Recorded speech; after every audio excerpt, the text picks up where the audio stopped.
Okay, so this is a first reaction to something that came my way earlier.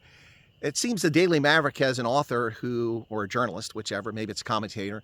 I'll get a chance to read the article in full later on, who is saying that the Solidarity Afriforum, the guys who came to the States, never met with anybody. So my recommendation to those guys, if someone actually has the audacity to charge you with treason or charge you with a crime that you've not committed, you get that author in to testify for you because they're saying there's no evidence you met with anybody. So what crime did you commit other than traveling abroad? That's not a crime.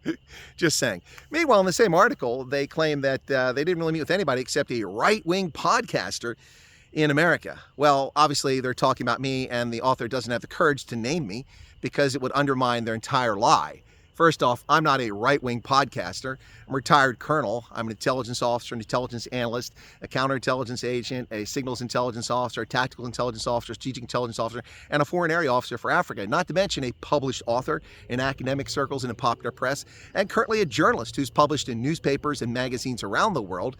It's just ridiculous. Energy industry analyst, dairy farmer, a university professor at the undergraduate, postgraduate level. Now, when authors like this run stories, they'll say professor or Dr. So-and-so or this person from this university. But there's no mention that I taught at university twice, undergraduate and postgraduate, just in an effort to disparage me. Now, if you want to describe me as a right-of-center journalist or right-of-center journalist who does podcasts or does vlogs, that's fine. But the label right-wing is intentionally put there to slander and insult me by lazy people in media. What I said earlier today in my broadcast is that media in South Africa are watching my broadcast. So I want to say to the Daily Maverick author, thank you for watching my content. I appreciate that. Maybe you'll learn something about objective journalism. That would be exciting, instead of lazy journalism. No evidence. Well, if there's no evidence, then why are you publishing this opinion piece? What allegation are you making? And by the way, will you testify at a treason trial for Solidarity and Afriforum since there's no evidence?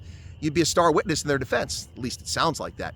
But again, how about doing your homework? You're very lazy. I'm not exactly a state secret. You can find me on LinkedIn. You can find me on social media.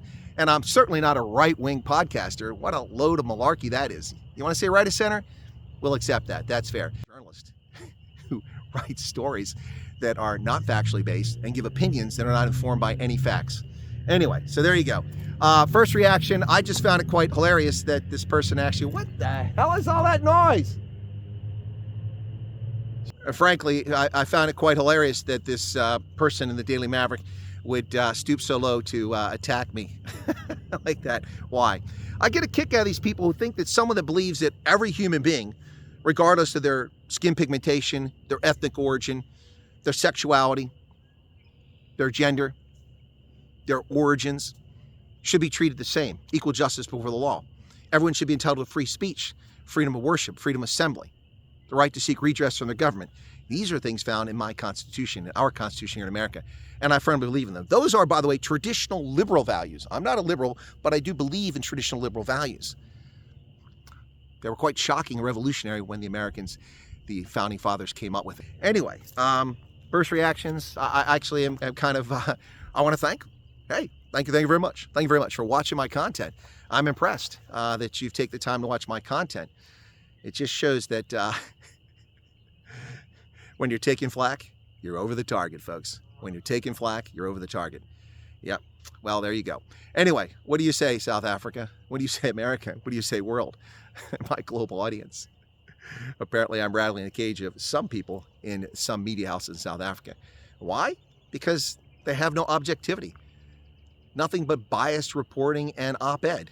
No effort whatsoever by many of these people. Now, there are some good journalists in South Africa, don't get me wrong, there's a handful of them, but no effort by many of these media houses for any semblance of objectivity. Report both sides. Be objective.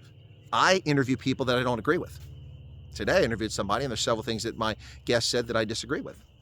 But I treated that guest respectfully and with honor. And there's no honor in the media in South Africa, at least not many people with honor. What say you, South Africa?